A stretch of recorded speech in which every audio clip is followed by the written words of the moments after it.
Capítulo 21. Las persecuciones contra los protestantes franceses en el sur de Francia, durante los años 1814 y 1820. La persecución en esta parte protestante de Francia prosiguió con pocas interrupciones desde la revocación del Edicto de Nantes por Luis XVI, hasta un periodo muy breve antes del comienzo de la Revolución Francesa.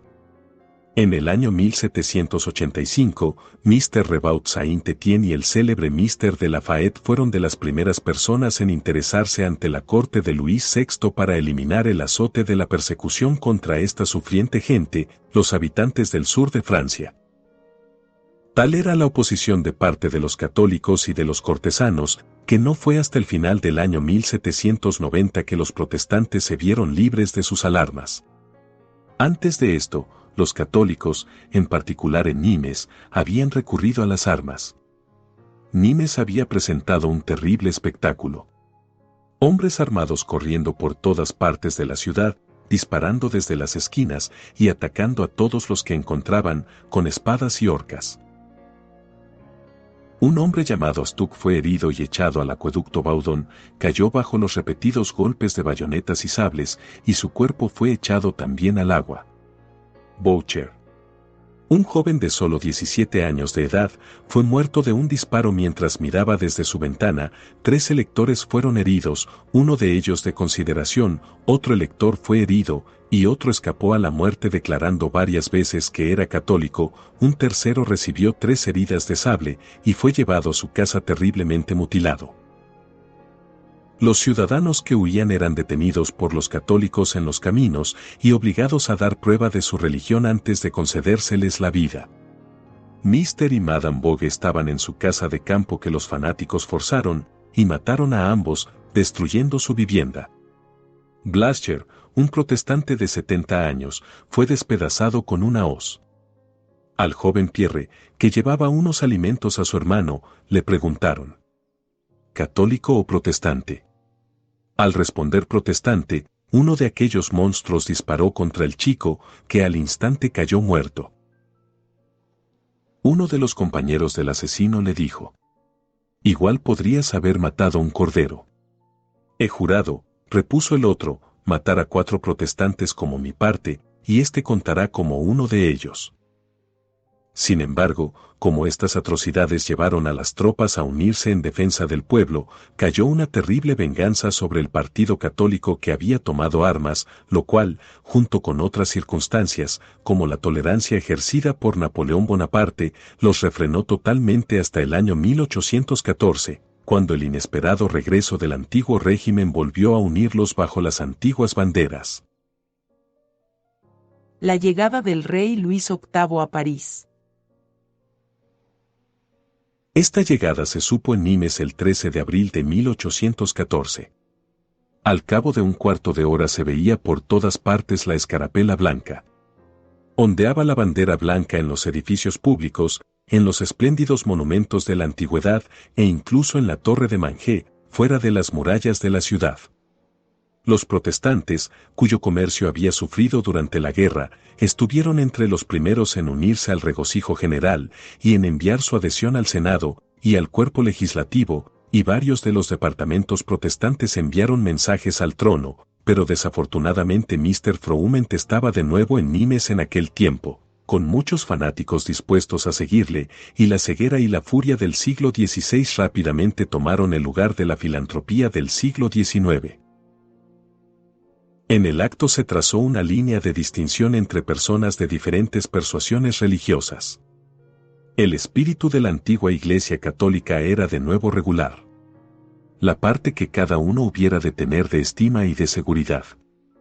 La diferencia de religión iba ahora a gobernarlo todo, e incluso los criados católicos que habían servido a protestantes con celo y afecto comenzaron a descuidar sus responsabilidades o los hacían con desgana y hostilidad. En los festejos y espectáculos dados a cuenta del erario público, se usó la ausencia de los protestantes para acusarlos de deslealtad, y en medio de clamores de «Vive le Roi», se oyeron los clamores disonantes de «Abajo le Maire», «Abajo el alcalde». Mr. Castleton era protestante, apareció en público con el prefecto Mr. Ruland, que era católico, y le echaron patatas, y la gente dijo que debía dimitir de su cargo.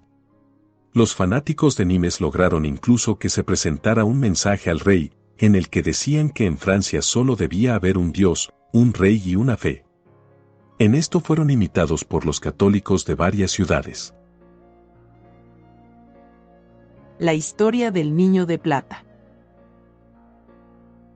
Para este tiempo, Mr. Barón, consejero de la Cue Royal de Nimes, adoptó el plan de dedicar a Dios un niño de plata, si la duquesa de Angulema daba un príncipe a Francia. Este proyecto fue adoptado como un voto religioso público, que era tema de conversación en público y en privado, mientras que varias personas, con la imaginación encendida por este proyecto, corrían por las calles gritando Vivent les Bourbons, es decir, ¡vivan los Borbones! Como consecuencia de este desenfreno supersticioso, se dice que en Alais se aconsejó e instigó a las mujeres para que envenenaran a sus maridos protestantes y al final se encontró conveniente acusarlos de crímenes políticos. Ya no podían aparecer en público sin ser insultados e injuriados. Cuando el populacho se encontraba con protestantes, los tomaban y bailaban alrededor de ellos con un bárbaro regocijo, y en medio de repetidos gritos de «Vive le Roy!». Cantaban versos cuyo sentido era: nos lavaremos las manos en sangre protestante y haremos morcillas con la sangre de los hijos de Calvino.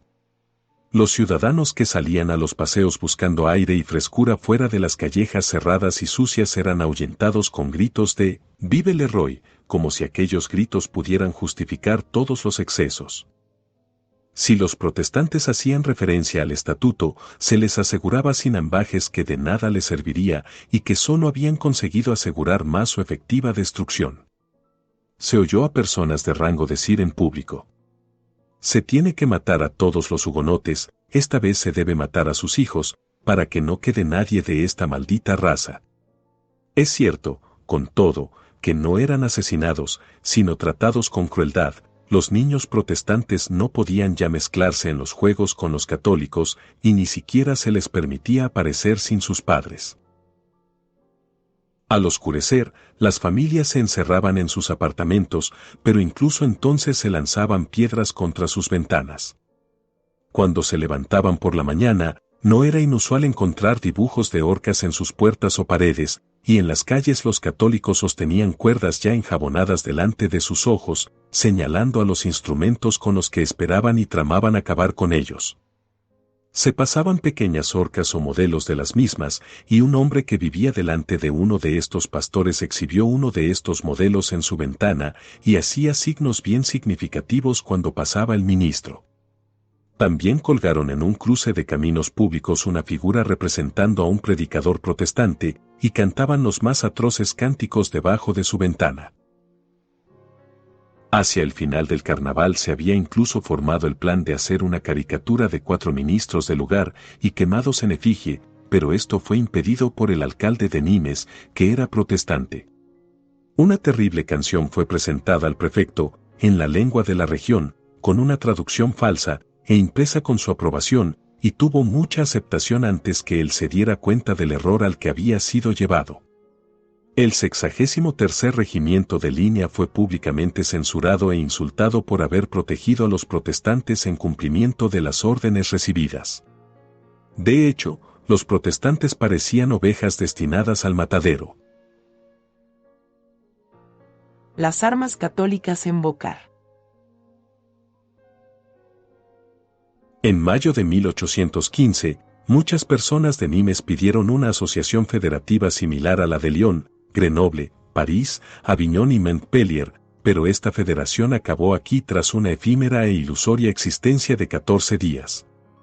Mientras tanto, un gran partido de celotes católicos se había armado en Beaucaire y pronto llevaron sus patrullas tan cerca de las murallas de Nimes que alarmaron a los habitantes. Estos católicos pidieron ayuda a los ingleses que se encontraban fondeados frente a Marsella y obtuvieron la donación de 1000 mosquetes, 10.000 cartuchos, etc. Sin embargo, el general Gilly fue pronto enviado contra estos partisanos, impidiéndoles llegar a mayores concediéndoles un armisticio. Sin embargo, cuando Luis VIII hubo vuelto a París, tras el final del reinado de Napoleón de 100 días, y parecieron establecerse la paz y aminorarse los espíritus partidistas, incluso en Nimes, bandas de Volcar se unieron a Trestaillon. En esta ciudad, para cumplir la venganza premeditada durante tanto tiempo. El general Gilly había dejado el departamento hacía ya varios días, las tropas que dejó tras de sí habían asumido la escarapela blanca y esperaban nuevas órdenes, mientras que los nuevos comisionados habían solo de proclamar el cese de las hostilidades y el total establecimiento de la autoridad real. Fue en vano, no aparecieron comisionados, no llegaron despachos para calmar y regular la mente del público, pero hacia la tarde entró en la ciudad la vanguardia de los bandidos, que ascendían a varios cientos, indeseados, pero sin que se les hiciera oposición. Mientras marchaban sin orden ni disciplina, cubiertos con ropas o harapos multicolores, adornados con escarapelas, no blancas, sino blancas y verdes, armados con mosquetes, sables, horcas, pistolas y guadañas, borrachos y manchados de la sangre de los protestantes que habían encontrado por el camino, presentaban un aspecto de lo más repelente y pavoroso. En la plaza abierta delante de los cuarteles, se unieron a estos bandidos el populacho armado de la ciudad, encabezados por Jacques Dupont, comúnmente llamado Trestaillon. Para ahorrar derramamientos de sangre, la guarnición de alrededor de 500 hombres consintió capitular, y salió abatida e indefensa, pero cuando habían pasado alrededor de 50, la canalla comenzó a disparar a discreción contra sus confiadas víctimas, totalmente carentes de protección. Casi todos murieron o fueron heridos, pero una cantidad muy pequeña pudieron volver a entrar en el patio antes de que se cerraran de nuevo los portones de la guarnición. Estas fueron de nuevo forzadas en un instante, y fueron muertos todos los que no pudieron izarse sobre los tejados o saltar a los jardines adyacentes. En una palabra, se encontraron con la muerte a cada recodo y de todas las formas, y esta matanza ejecutada por los católicos rivalizó en crueldad y sobrepasó en perfidia a los crímenes de los septembristas de París y las degollinas jacobinas de Lyon y Aviñón. Tuvo la marca no solo del fervor de la revolución sino también de la sutileza de la Liga, y quedará durante largo tiempo como mancha sobre la historia de la Segunda Restauración. Matanza y pillaje en Nimes. Nimes exhibía ahora una escena de lo más terrible de ultraje y carnicería, aunque muchos de los protestantes habían huido al Convenés y al Gardonenque. Las casas de campo de los señores Rey, Guiret y otras habían sido saqueadas, y los habitantes tratados con una barbarie despiadada.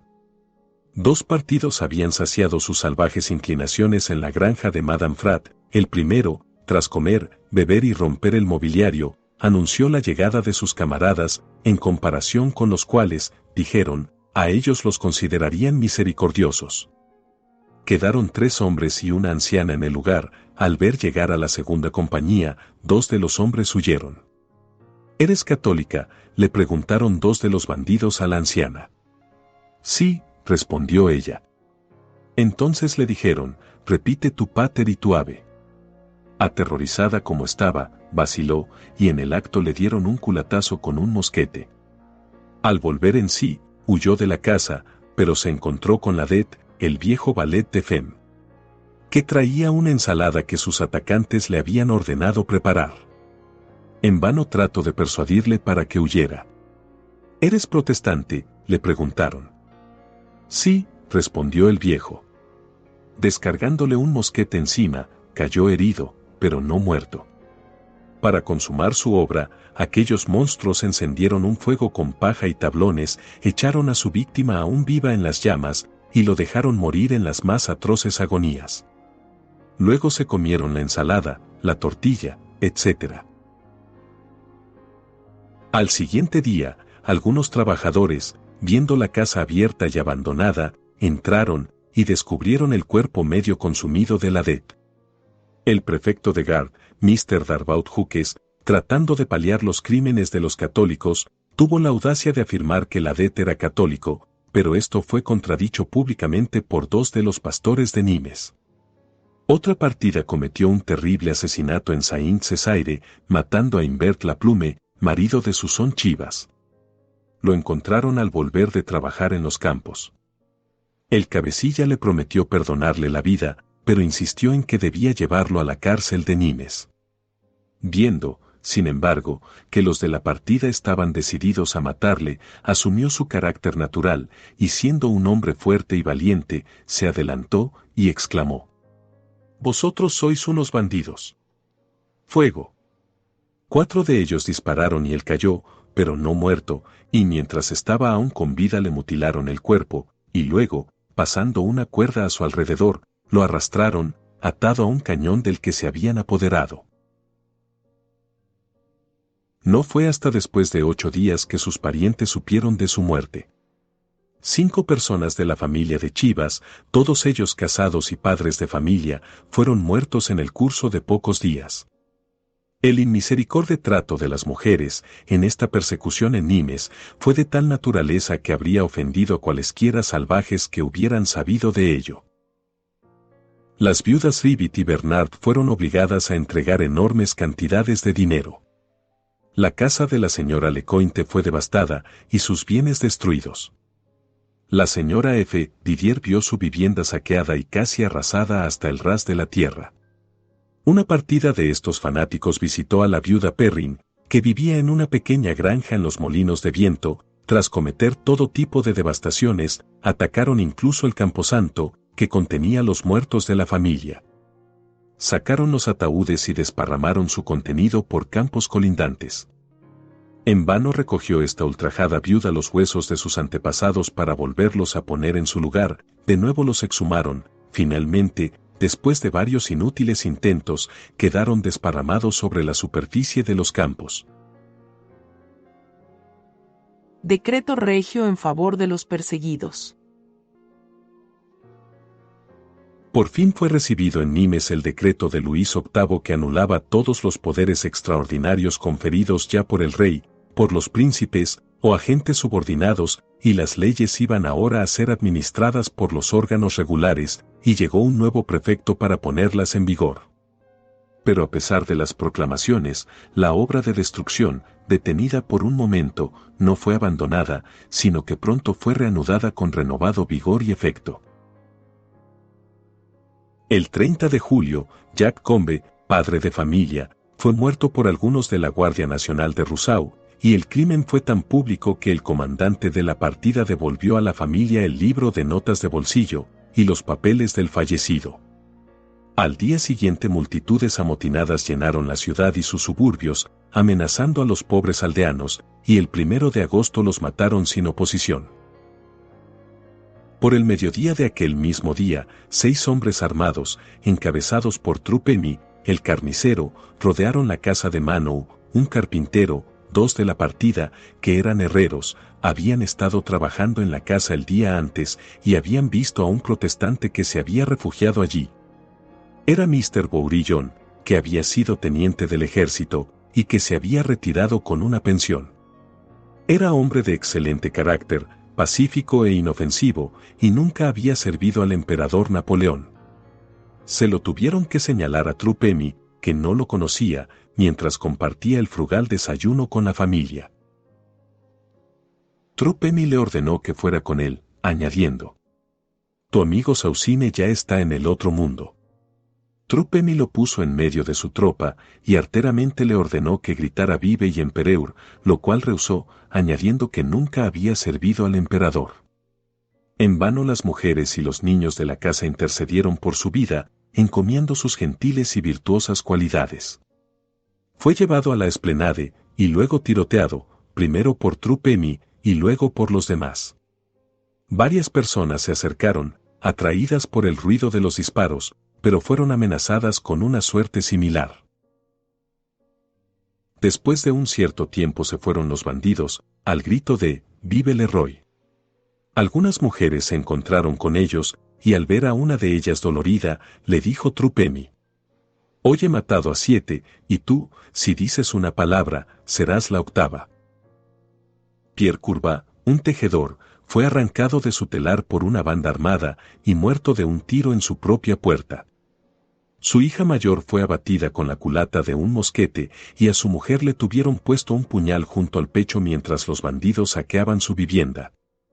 Paul Hérault, Severo, fue literalmente despedazado en presencia de una gran multitud y en medio de los impotentes temores y lágrimas de su mujer y de sus 4 pequeños hijos. Los asesinos solo dejaron el cadáver para volver a la casa de Hérault y apoderarse de todo lo que fuera de valor. El número de asesinatos aquel día no puede determinarse. Una persona vio 6 cadáveres en el Cours Neuf y 9 fueron llevados al hospital.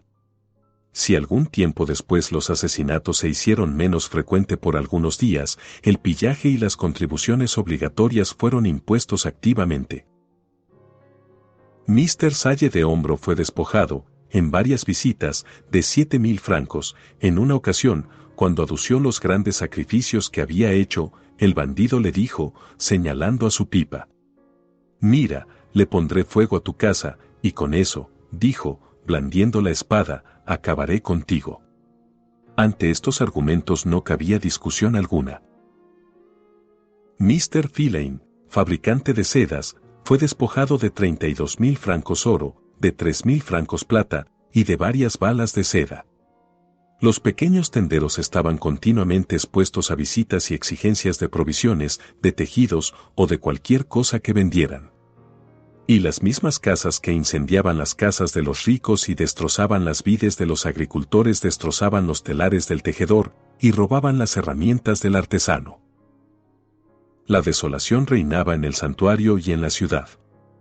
Las bandas armadas, en lugar de reducirse, aumentaban. Los fugitivos, en lugar de volver, recibían constantes sobresaltos, y los amigos que les daban refugio eran considerados rebeldes.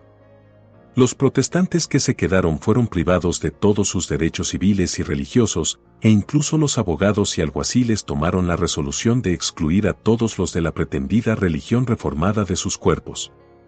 Los que estaban empleados en la venta de tabaco perdieron sus licencias.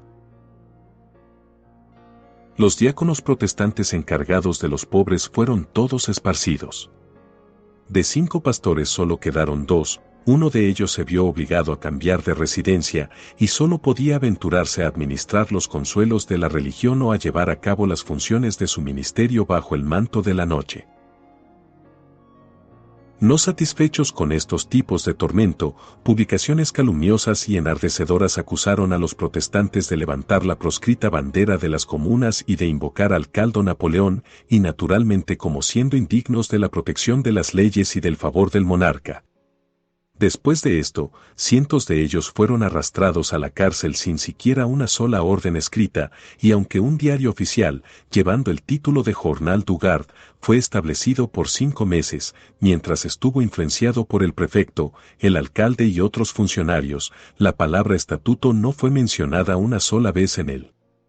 Al contrario, uno de sus primeros números, describió a los sufrientes protestantes, como cocodrilos, que solo lloran de ira y lamentando que no tengan más víctimas que devorar, como personas que habían sobrepasado a Danton, a Marat y a Robespierre en hacer el mal, y que habían prostituido a sus hijas a la guarnición para ganársela para Napoleón. Un extracto de este artículo, impreso con la corona y las armas de los Borbones, fue voceado por las calles, y su vendedor iba adornado con la medalla de la policía. Petición de los refugiados protestantes. A estos reproches es oportuno oponer la petición que los refugiados protestantes en París presentaron a Luis VIII en favor de sus hermanos en Nimes. Ponemos a vuestros pies, Sire, nuestros agudos sufrimientos. En vuestro nombre son degollados nuestros conciudadanos, y sus propiedades son devastadas. Aldeanos engañados, en pretendida obediencia a vuestras órdenes, se reunieron bajo las órdenes de un comisionado designado por vuestro augusto sobrino. Aunque estaban listos para atacarnos, fueron recibidos con seguridades de paz. El 15 de julio de 1815 supimos de la llegada de vuestra Majestad a París y la bandera blanca ondeó de inmediato en nuestros edificios.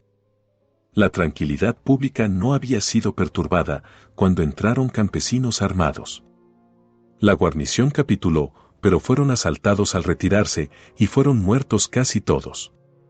Nuestra Guardia Nacional fue desarmada, la ciudad quedó llena de extraños, y las casas de los principales habitantes, que profesan la religión reformada, fueron atacadas y saqueadas. Acompañamos la lista. El terror ha hecho huir de nuestra ciudad a los más respetables ciudadanos. Vuestra Majestad ha sido engañado si no han puesto delante de usted la imagen de los horrores que transforman en desierto vuestra buena ciudad de Nimes.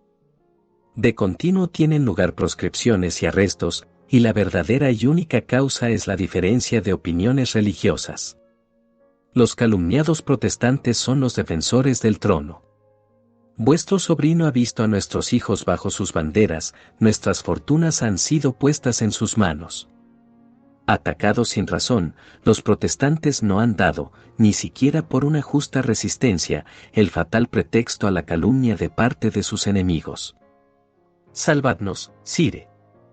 Extinguid la llama de la guerra civil, una sola acción de vuestra voluntad restaurará a la existencia política a una ciudad interesante por su población y por sus productos. Demandad cuenta de su conducta a los cabecillas que han traído tales desgracias sobre nosotros. Ponemos ante vuestros ojos todos los documentos que nos han llegado. El temor paraliza los corazones y apaga las quejas de nuestros conciudadanos. Puestos en una situación más segura, nos aventuramos a levantar nuestra voz en favor de ellos. Etcétera, etcétera. Monstruosos ultrajes contra las mujeres. En Nimes es cosa bien sabida que las mujeres lavan sus ropas bien en las fuentes, bien en las riberas de los ríos. Hay un gran lavadero cerca de la fuente, donde se puede ver a muchas mujeres cada día, arrodilladas al borde del agua, y golpeando sus ropas con pesadas palas de madera en forma de raquetas. Este lugar llegó a ser el escenario de las prácticas más vergonzosas e indecentes. La canalla católica volvía las enaguas de las mujeres por encima de sus cabezas y las ataba de manera que continuaran expuestas y sometidas a una nueva clase de tormento, porque, poniendo clavos en la madera de las paletas de lavar en forma de flor de lis, las golpeaban hasta que manaba la sangre de sus cuerpos y sus gritos desgarraban el aire. A menudo se pedía la muerte como fin de este ignominioso castigo, que era rehusada con maligno regocijo. Para llevar este ultraje hasta su mayor grado posible, se empleó esta tortura contra algunas que estaban embarazadas. La escandalosa naturaleza de estos ultrajes impedía a muchas de las que lo habían sufrido hacerlo público, y especialmente relatar sus circunstancias más agravantes. He visto, dijo Mr. Durand, a un abogado católico acompañando a los asesinos de Bourgade, armar una batidora con aguzados clavos en forma de flor de lis, les he visto levantar los vestidos a las mujeres y aplicarles a sus cuerpos ensangrentados estas batidoras, con fuertes golpes, a la que dieron un nombre que mi pluma rehúsa registrar. Nada podía detenerlos, ni los clamores de las atormentadas mujeres, la efusión de sangre, los murmullos de indignación suprimidos por el temor. Los cirujanos que atendieron a las mujeres que habían muerto pueden testificar, por las marcas de sus heridas, que agonías deben haber soportado. Esto, por terrible que parezca, es sin embargo estrictamente cierto. Sin embargo, durante el progreso de estos horrores y de estas obscenidades, tan deshonrosas para Francia y la religión católica, los agentes del gobierno tenían poderosas fuerzas a su mando, con las que, si las hubieran empleado rectamente, habrían podido restaurar la tranquilidad. Sin embargo, prosiguieron los asesinatos y los robos, que fueron tolerados por los magistrados católicos, con bien pocas excepciones. Es cierto que las autoridades administrativas usaron palabras en sus proclamaciones, etc. Pero nunca ejercieron acciones para detener las atrocidades de los perseguidores, que declararon desvergonzadamente que el día 24, el aniversario de San Bartolomé, tenían la intención de hacer una matanza general. Los miembros de la Iglesia Reformada se llenaron de terror, y en lugar de tomar parte en la elección de diputados, estuvieron ocupados tanto como pudieron para proveer a su seguridad personal. Ultrajes cometidos en los pueblos. Dejamos Nimes ahora para examinar la conducta de los perseguidores en la región alrededor. Después del restablecimiento del gobierno monárquico, las autoridades locales se distinguieron por su celo y diligencia en apoyar a sus patronos, y bajo los pretextos de rebelión, ocultación de armas, impago de contribuciones, etc., se permitió a las tropas, a la Guardia Nacional y al populacho armado saquear, arrestar y asesinar a pacíficos ciudadanos, no meramente con impunidad, sino con aliento y aprobación. En el pueblo de Millau, cerca de Nimes, se obligó frecuentemente a los habitantes a pagar grandes sumas para evitar ser saqueados. Sin embargo, esto no valió para nada en casa de Madame Tullen. El domingo 16 de julio fueron devastadas su casa y propiedades. Se llevaron o destruyeron sus valiosos muebles, quemaron la paja y la madera y exhumaron el cuerpo de un niño, enterrado en el jardín, y lo arrastraron alrededor de un fuego encendido por el populacho. Fue con gran dificultad que la señora Tullen escapó con vida. Mr. Picherol, otro protestante, había ocultado algunos de sus bienes en casa de un vecino católico. Atacaron su casa, y aunque respetaron todas las propiedades del último, las de su amigo fueron saqueadas y destruidas. En el mismo pueblo, uno de los de la partida, dudando de si el señor Hermet, un sastre, era el hombre al que buscaban, preguntaron: ¿Eres un protestante? Al reconocerlo, dijeron: Muy bien. Y lo asesinaron en el acto. En el cantón de Beauvais, donde había una iglesia consistorial, extorsionaron 80.000 francos. En las comunas de Beauvoisin y Génerac un puñado de libertinos cometieron excesos similares, bajo la mirada del alcalde y a los gritos de «Vive le Roi». Saint-Gilles fue escenario de las iniquidades más desalmadas.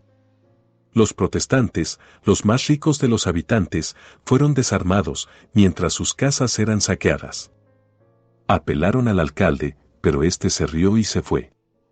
Este oficial tenía a su disposición una guardia nacional de varios cientos de hombres, organizada bajo sus propias órdenes. Sería fatigoso leer la lista de los crímenes que tuvieron lugar durante muchos meses. En Clavison, el alcalde prohibió a los protestantes la práctica de cantar los salmos que se acostumbraba a celebrar en el templo, para que, como dijo, no se ofendiera ni perturbara a los católicos. En Sommières, a unas 10 millas de Nimes, los católicos hicieron una espléndida procesión a través de la población, que continuó hasta el atardecer, y que fue seguida por el saqueo de los protestantes. Al llegar tropas forasteras a Sommières, se reanudó la pretendida búsqueda de armas, se obligaba a los que no poseían mosquetes a comprarlos, con el propósito de que los rindieran, y se les acuartelaron soldados en sus casas a 6 francos diarios hasta que entregaran los artículos pedidos. La iglesia protestante, que había sido cerrada, fue convertida en cuartel para los austriacos. Después de haber estado suspendido durante 6 meses el servicio divino en Nimes, la iglesia, llamada templo por los protestantes, fue reabierta y se celebró el culto público en la mañana del 24 de diciembre. Al examinar el campanario, se descubrió que alguien se había llevado el badajo de la campana. Al aproximarse la hora del servicio, se reunieron varios hombres, mujeres y niños ante la casa de Mr. Ribot, el pastor, y amenazaron con impedir el culto. Cuando llegó la hora, dirigiéndose él hacia la iglesia, fue rodeado, se le lanzaron los más terribles gritos, algunas de las mujeres le echaron manos al cuello de la camisa, pero nada pudo perturbar su firmeza ni excitar su impaciencia. Entró en la casa de oración y subió al púlpito. Echaron piedras dentro y cayeron entre los adoradores, sin embargo, la congregación permaneció tranquila y atenta, y el servicio continuó entre ruidos, amenazas e insultos.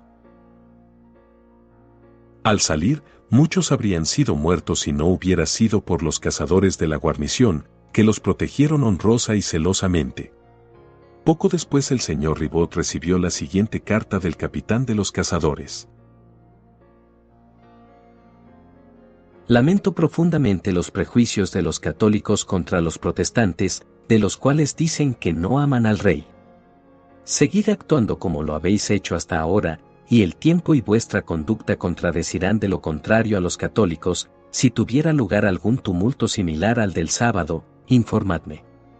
Conservo mis informes de estos hechos, y si los agitadores resaltan incorregibles, y olvidan lo que deben al mejor de los reyes y al estatuto, cumpliré con mi deber e informaré al gobierno de sus actuaciones. Adiós, querido señor, dad al consistorio seguridades de mi estima, y de los sentimientos que abrigo acerca de la moderación con que afrontaron las provocaciones de los malvados de Somieres. Tengo el honor de saludaros con respeto. Subal de Laine. Este pastor recibió otra carta del marqués de Montlord, el 6 de enero, para alentarlo a unirse con todos los buenos hombres que creen en Dios para obtener el castigo de los asesinos, bandidos y perturbadores de la paz pública, y a leer públicamente las instrucciones que había recibido del gobierno a este efecto. A pesar de esto, el 20 de enero de 1816, cuando se celebró el servicio en conmemoración de la muerte de Luis VI, formándose una procesión, los guardias nacionales dispararon contra la bandera blanca colgada de las ventanas de los protestantes y terminaron el día saqueándolos. En la comuna de Angargues, las cosas estaban aún peores, y en el de Fantans, desde la entrada del rey en 1815, los católicos quebrantaron todos los compromisos con los protestantes, de día los insultaban, y de noche forzaban sus puertas, o las marcaban con tiza para ser saqueadas o quemadas. Saint-Mamert fue repetidamente visitada por estos saqueos, y en Montreal, en fecha tan tardía como el 16 de junio de 1816, los protestantes fueron atacados, apaleados y encarcelados, por osar celebrar el regreso de un rey que había jurado preservar la libertad de religión y mantener el estatuto. Relato adicional de las acciones de los católicos en Nimes.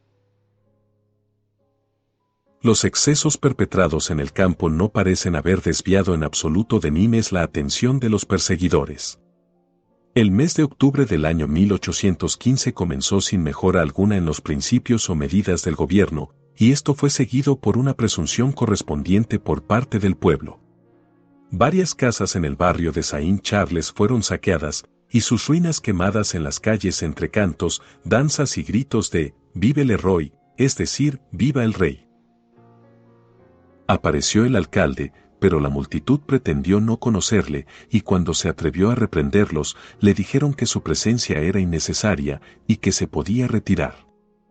Durante el 16 de octubre, todos los preparativos parecían anunciar una noche de carnicería, se circularon de manera regular y confiada órdenes para reunirse y contraseñas para el ataque. Trestaillon pasó revista a sus secuaces, y los apremió a perpetrar sus crímenes, teniendo con uno de estos malvados el siguiente diálogo secuaz. Si todos los protestantes, sin excepción, han de ser muertos, me uniré a ello contento, pero como me has engañado tantas veces, no me moveré a no ser que hayan de morir todos. Trestaillon, pues acompáñame, porque esta vez no escapará nadie.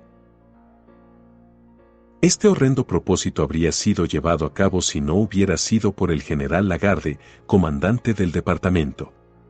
No fue sino hasta las 10 de la noche que se dio cuenta del peligro. Entonces vio que no podía perder un momento. Las multitudes estaban avanzando por 105 suburbios, y las calles se llenaban de rufianes, lanzando las más terribles imprecaciones. La generala sonó a las 11 de la noche, lo que añadió a la confusión que se estaba extendiendo por la ciudad. Unas cuantas tropas se reunieron alrededor del conde Lagarde, que estaba agitado por la mayor angustia al ver que el mal había llegado a tal paroxismo. Acerca de esto da Mr. Durand, un abogado católico, el siguiente relato. Era cerca de medianoche, mi mujer acababa de quedar dormida, yo estaba al lado de ella, escribiendo, cuando fuimos perturbados por un ruido distante. ¿Qué podía ser aquello? Para apaciguar su alarma, le dije que probablemente se trataba de la llegada o salida de algunas tropas de la guarnición. Pero se podían ya oír disparos y gritos, y al abrir mi ventana distinguí horribles imprecaciones mezcladas con gritos de «Vive le Roi». Desperté a un oficial que se alojaba en la casa y a Mr. Chancel, el director de obras públicas. Salimos juntos y llegamos al bulevar. La luna resplandecía brillantemente y se veía todo casi tan claramente como de día, una enfurecida muchedumbre estaba dirigiéndose hacia la matanza jurada, y la mayor parte iban semidesnudos, armados con cuchillos, mosquetes, palos y sables. Como respuesta a mis indagaciones, me dijeron que la matanza era general y que muchos habían sido ya muertos en los suburbios. Mr. Chancel se retiró para ponerse su uniforme como capitán de los Pampies, los oficiales se retiraron a los cuarteles, y yo, intranquilo por mi mujer, me volví a casa. Por el ruido que escuché, estaba convencido de que me seguían algunos. Me deslicé por la sombra de la pared, abrí la puerta de mi casa, entré y la cerré, dejando una pequeña abertura por la que podía vigilar los movimientos de la partida cuyas armas resplandecían bajo la luz de la luna. Poco tiempo después, aparecieron algunos hombres armados llevando un prisionero junto al mismo lugar donde yo estaba oculto. Se detuvieron, y yo cerré suavemente mi puerta y subí sobre una chopera plantada junto a la pared del jardín. ¡Qué escena! Un hombre de rodillas implorando clemencia a unos desalmados que se burlaban de su angustia y que lo cargaban de insultos. En nombre de mi mujer y de mis hijos, decía él, dejadme. ¿Qué he hecho? ¿Por qué me habéis de asesinar por nada? Estaba en este momento a punto de gritar y de amenazar a los asesinos con la venganza. Pero no tuve tiempo para decidirme, porque la descarga de varios fusiles acabó con mi indecisión. El infeliz suplicante, tocado en sus lomos y cabeza, cayó para no volverse a levantar. Ahora los asesinos daban la espalda al árbol, se retiraron de inmediato, recargando sus armas. Yo descendí y me acerqué al moribundo, que estaba lanzando profundos y penosos suspiros. Llegaron algunos guardias nacionales en aquel momento, y de nuevo me retiré y cerré la puerta. Veo un muerto, dijo uno. Todavía canta, dijo el otro. Mejor será, dijo un tercero, rematarlo y poner fin a sus sufrimientos. De inmediato descargaron 5 o 6 mosquetes, y los gemidos cesaron. Al día siguiente, las multitudes acudieron a inspeccionar e insultar al muerto. Los días después de una matanza se observaban siempre como una especie de fiesta, y se dejaban todas las ocupaciones para ir a contemplar las víctimas. El martirizado fue Louis Lichare, padre de 4 niños. 4 años después de este acontecimiento, Mr. Durant verificó este relato bajo juramento durante el juicio de uno de los asesinos. Ataque sobre las iglesias protestantes. Un tiempo antes de la muerte del general Lagarde, el duque de Angulema había visitado Nimes y otras ciudades al sur, y en aquella primera ciudad honró a los miembros del consistorio protestante con una entrevista, prometiéndoles protección y alentándolos a reabrir su templo, tanto tiempo cerrado. Tienen 2 iglesias en Nimes, y se acordó que la mejor en esta ocasión sería la pequeña, y que se debería omitir el toque de campanas. El general Lagarde manifestó que respondería con su cabeza de la seguridad de la congregación. Los protestantes se informaron en privado entre sí que volvería de nuevo a celebrarse el culto a las 10, y comenzaron a reunirse en silencio y con precaución. Se acordó que Mr. Huillerat Chasseur celebrara el servicio, aunque tal era su convicción de peligro que le rogó a su mujer y a algunos de los de su grey que se quedaran con sus familias. Siendo abierto el templo solo como cuestión formal, y en obediencia a las órdenes del duque de Angulema, este pastor deseaba ser la única víctima. Dirigiéndose al lugar, pasó junto a numerosos grupos que lo miraban ferozmente.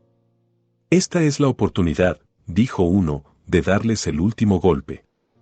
Sí, añadieron otros, y no se deben perdonar ni a las mujeres ni a los niños. Un malvado, levantando la voz por encima de los demás, exclamó: «Ah, voy a ir a buscar mi mosquete, y 10 como mi parte». A través de estos tonos amenazadores, Mr. Huillerat prosiguió su camino, pero cuando llegó al templo, el sacristán no se atrevió a abrir las puertas, y se vio obligado a abrirlas él mismo. Al llegar los adoradores, encontraron personas extrañas ocupando las calles adyacentes y también en las escalinatas de la iglesia, jurando que no iban a celebrar su culto, y gritando: «¡Abajo los protestantes! ¡Matadlos! ¡Matadlos!». A las 10, la iglesia ya casi llena, Mr. J. Chasseur comenzó las oraciones. De repente, el ministro fue interrumpido con un ruido violento, mezclado con gritos de «¡Vive le Roy!», pero los gendarmes consiguieron echar a estos fanáticos y cerrar las puertas. El ruido y los tumultos afuera se redoblaron, y los golpes del populacho que intentaba echar las puertas abajo hizo que la casa resonara con chillidos y gemidos. La voz de los pastores que trataban de consolar a su Grey se hizo inaudible, en vano intentaron cantar el Salmo 42. Respecto a esa ocasión, Madame Huillerat comentó lo siguiente. Pasaron lentamente 3/4 de hora. Yo me puse al pie del púlpito, con mi hija en mis brazos. Finalmente, mi marido se unió a mí y me dio alimentos. Recordé desde el principio que era el aniversario de mi casamiento. Después de 6 años de felicidad, me dije, estoy a punto de morir con mi marido y mi hija. Seremos muertos ante el altar de nuestro Dios, víctimas de un deber sagrado, y el cielo se abrirá para recibirnos a nosotros y a nuestros infelices hermanos. Bendije al Redentor, y sin maldecir a nuestros asesinos, esperé su llegada. Mr. Oliver, hijo de un pastor, oficial de las tropas reales de línea, intentó salir de la iglesia, pero los amistosos centinelas a la puerta le aconsejaron que permaneciera encerrado con el resto. Los guardias nacionales rehusaron actuar, y la fanática multitud aprovechaba todo lo que podía la ausencia del general Lagarde y su creciente número. Al final se oyó música marcial, y voces desde fuera gritaron a los asediados, «Abrid, abrid y salvaos». Su primera impresión fue temer una traición, pero pronto se les aseguró que un destacamento que volvía de misa había sido dispuesto delante de la puerta para favorecer la salida de los protestantes. La puerta fue abierta, y muchos de ellos escaparon entre las filas de los soldados, que habían empujado a la multitud fuera de allí, pero esta calle, así como las otras por las que tenían que pasar los fugitivos, pronto volvió a quedar llena. El venerable pastor, Olivier Desmond, que estaba entre los 70 y 80 años de edad, fue rodeado por asesinos, le pusieron puños sobre la cara, y gritaron: «Matad al jefe de los bandidos». Fue preservado por la actitud firme de algunos oficiales, entre los que estaba su propio hijo, hicieron una barrera delante de él con sus propios cuerpos, y entre sus sables desenvainados lo llevaron a su casa. Mr. Huillerat, que había asistido al servicio divino con su mujer a su lado y con su hijo en sus brazos, fue perseguido y atacado con piedras, su madre recibió una pedrada en la cabeza, y su vida estuvo en ocasiones en peligro. Una mujer fue vergonzosamente azotada, y varias otras fueron heridas y arrastradas por las calles. El número de protestantes más o menos maltratados en esta ocasión ascendieron entre unos 70 y 80. Asesinato del general Lagarde. Al final se aplicó represión a estos excesos por el suceso del asesinato del conde Lagarde, que, al recibir noticia de este tumulto, montó en su caballo, y entró en una de las calles, para dispersar una multitud. Un villano tomó sus riendas, otro le encañonó con una pistola, casi tocándole, y chilló: «Miserable, ¿tú harás que me retire?», y disparó inmediatamente. El asesino fue Louis Boissin, un sargento de la Guardia Nacional, pero, aunque lo sabía todo el mundo, nadie trató de arrestarlo, y escapó. Cuando el general se vio herido, dio orden a la gendarmería para que protegiera a los protestantes, y se lanzó al galope hacia su alojamiento, pero se desmayó inmediatamente al llegar allí. Al recuperarse, impidió al cirujano que le examinara la herida hasta haber escrito una carta al gobierno, para que, en caso de muerte, se pudiera saber de dónde le había venido su herida, y que nadie osara acusar a los protestantes de este crimen. La probable muerte de este general produjo un pequeño grado de relajación por parte de sus enemigos y alguna calma, pero la masa del pueblo se había entregado durante demasiado tiempo al libertinaje para sentirse refrenado siquiera por el asesinato del representante de su rey. Por la noche volvieron al templo, y con hachas abrieron la puerta. El amenazante son de sus golpes infundieron terror a los corazones de las familias protestantes refugiadas en sus casas, dados al llanto.